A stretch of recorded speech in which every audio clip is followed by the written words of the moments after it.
Upper Room, Philippines. This is the Lord's touch, to show His love to God's family and His people. Papuri po sa ating Diyos at pinagpalang araw po sa ating lahat. Ako po ay nagpapasalamat sa biyaya ng ating Diyos na makapagbahagi po ng kanyang salita. At nais ko pong ibahagi ang salita ng Panginoon mula po sa Aklat ng Juan sa Kabanata 14, talata 6. Sumagot si Jesus, "Ako ang daan, ang katotohanan at ang buhay, walang makapupunta sa Ama kundi sa pamamagitan ko."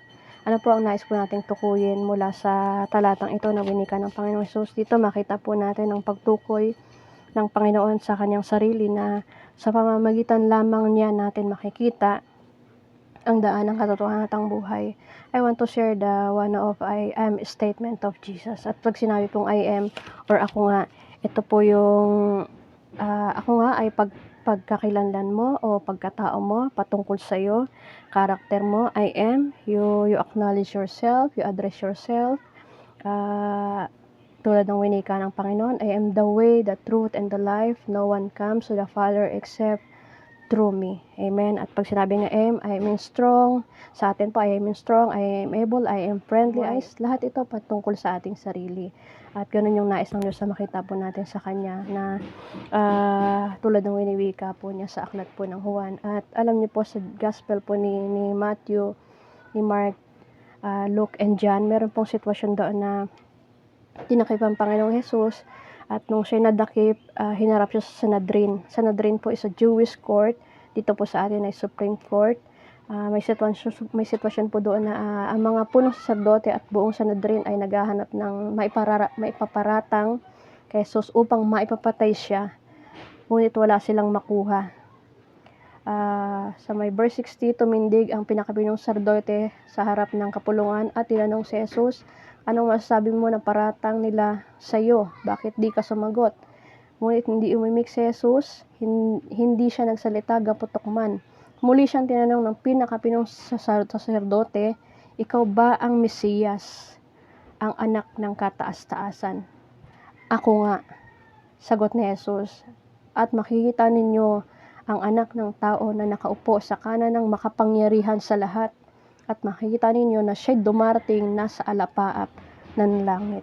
Amen. So makita po natin yung sinabi ng Panginoon. Jesus said, I am. And He revealed His identity, authority, and mission during that time na nasa harap po siya ng Jewish court. At ano po yung nais po nating makita po natin mula sa Panginoon. Alam niyo po nung panahon ng earthly ministry ni Jesus, sa kabila po ng mga ginawa niya, mga pagpapakita niya ng himala, pagpapagaling sa may sakit karamdaman, pagpapalayas ng demonyo, may mga iilan pa rin na hindi naniwala o sumampalataya po sa kanya.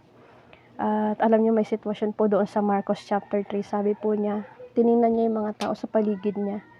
Alam niyo po ang sabi po ng Panginoon, ang naramdaman po niya, galit at lungkot dahil napakatigas po ng puso ng tao. Amen. Napakabuti po ng ating Diyos at hindi niya tutukuyin ang kanyang sarili na tagapagligtas at Diyos kung alam po niyang hindi po ito totoo at hindi po natin ikabubuti. At napakabuti ng Diyos po sa atin dahil alam po natin ang ginawa ng Panginoong Jesus. Namatay siya para sa atin. Lahat ng galit, lahat ng dapat para po sa atin. Siya ang binigay niya ang kanyang sarili para po sa atin. Amen.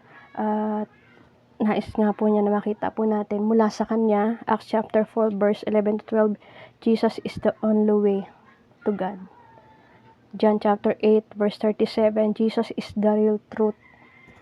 Jesus answered, the reason I was born and come into the world is to testify the truth. Everyone on the side of truth, listen to me. Praise God. And John 11 verse 25 to 26, Jesus said to her, I am the resurrection and the life. Makita po natin at Jesus is real God, Jesus is alive, Jesus is Lord, He is powerful, He's healer. Amen. Kaya ganun na lamang ang binibigay na ganun na lamang yung winiwika niya sa atin na I am the way, I am the truth and the life, at no one comes to the Father except through Him. Amen. Sabi nga po ng winika niya sa kanyang salita, maniwala kayo sa akin. Kung ayaw niyong maniwala sa akin, mga sinasabi ko, maniwala kayo sa mga ginagawa ko. Purihin po ang Panginoon.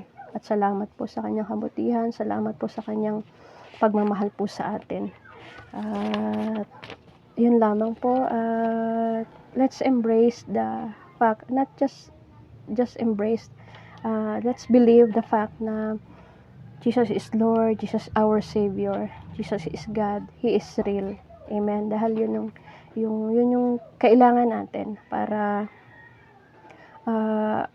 yung layunin ng Diyos po sa atin na maligtas ay mangyari. Amen. So, purihin po ang Panginoon, yun lamang po. At muli po, papuri po sa ating Diyos at sa kanyang mga salita. Patuloy po tayong sumampalataya at maniwala. Salamat po. Sa Diyos pong papuri.